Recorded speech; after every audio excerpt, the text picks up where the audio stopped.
So, I hear you helped out Baker Bay today. Gave my boys a bit of a lesson, didn't you? You'd think after all the beatings I gave them over the years they'd be used to losing. But they're still taking it pretty hard. Maybe the humiliation will be good for them. Everyone thinks that Bay and that little seamstress make such a nice couple. But Bay already promised to marry me.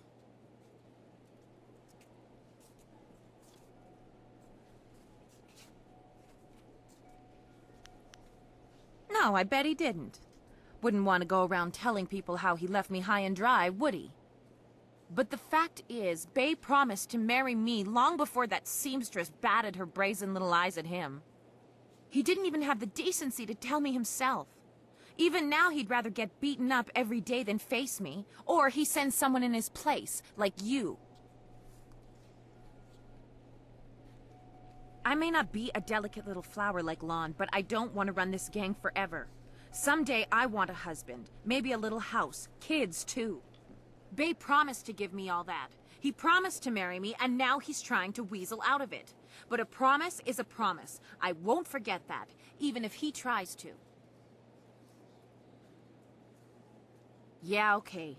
If he has the guts to come here and face me, I'll talk to him. But I'm not going to let him weasel out of his promise.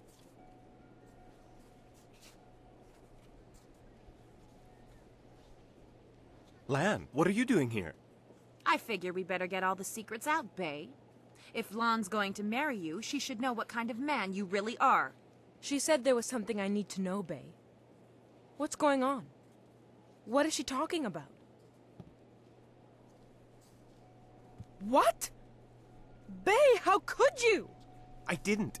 It's a lie. I haven't spoken to her in years. Not since we were kids. Don't pretend like you don't remember, Bay. It was summer, and we were sitting on a little raft catching fish. I was upset because Li Shan had called me ugly. I was crying, so you took my hand and said, "I think you're pretty, Ai Ling. And someday when we're grown up, I'll marry you." What? But that was years ago. We were kids. We were only 6 years old. You can't hold me to that. Kids say all kinds of things, Ai Ling. Remember when you took my frog and I called you a bully? You swore you'd never speak to me again. But that same day you gave me the frog back. You said you'd never, ever, ever do anything to make me unhappy. Kids always say things like that. It doesn't mean anything. It meant something to me, Bay. You were the only boy who didn't tease me, the only one I liked. You promised to marry me, and you're going to keep that promise.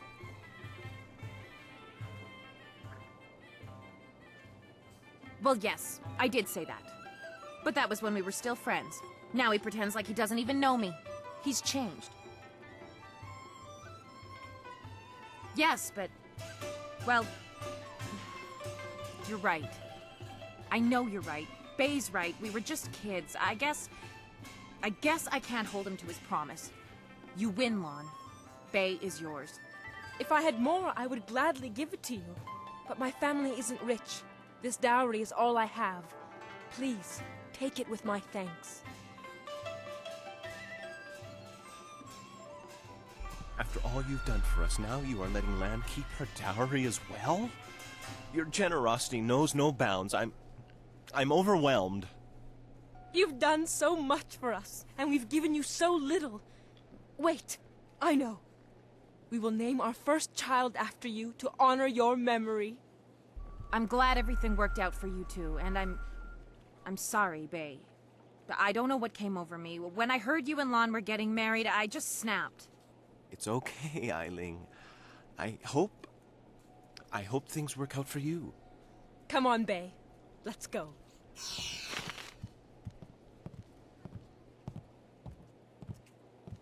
I hope things work out for Bay and Lon. After everything I put them through, they deserve it. I don't know what came over me. It's just... Bay was my last chance to have a family. My only chance to find a husband. When I heard he was engaged, I realized I'd never get out of this life I've created.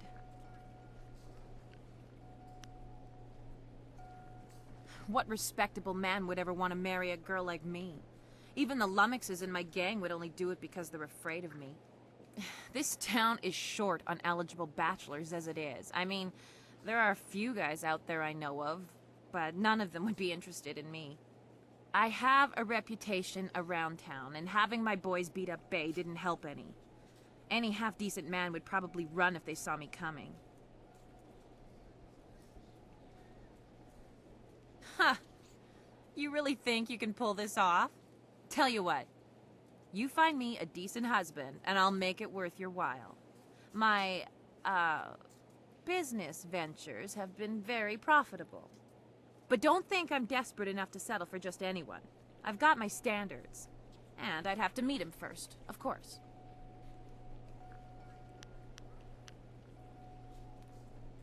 Yeah, right. The pickings in Tien's Landing are mighty slim for a girl like me. But if you find someone, just bring him back so I can meet him. And, well, good luck.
Why have you returned? I suspect there must be some reason beyond the desire to add the agony of conversing with you to my already incalculable sufferings.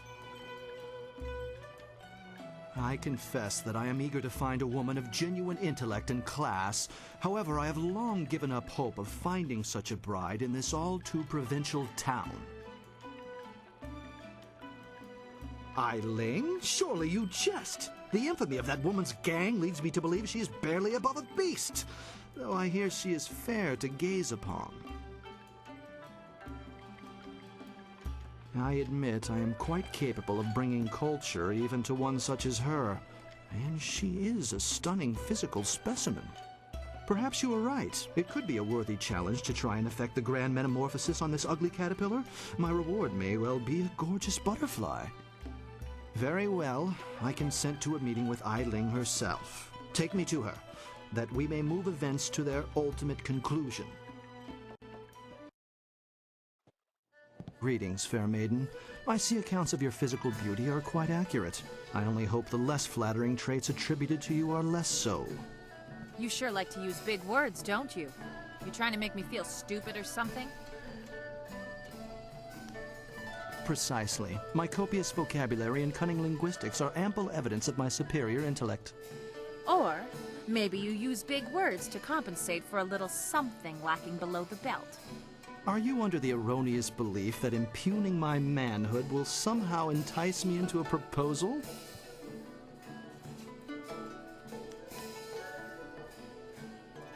Yes, she does have spirit. No doubt that's why these ruffians follow her with such devotion. But will she be able to channel that fire into more socially acceptable pursuits?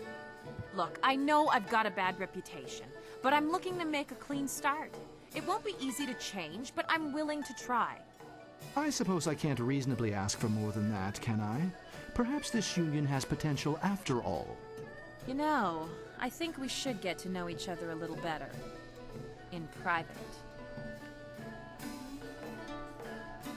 You lived up to your part of the bargain and brought me a decent prospect. So I'll live up to mine. Here's the silver I promised you. That's truly a substantial sum of silver. I'll have to add your considerable financial means to the equation, along with your sweltering beauty and indomitable passions. It may take a while, but I think I could get used to talk like that.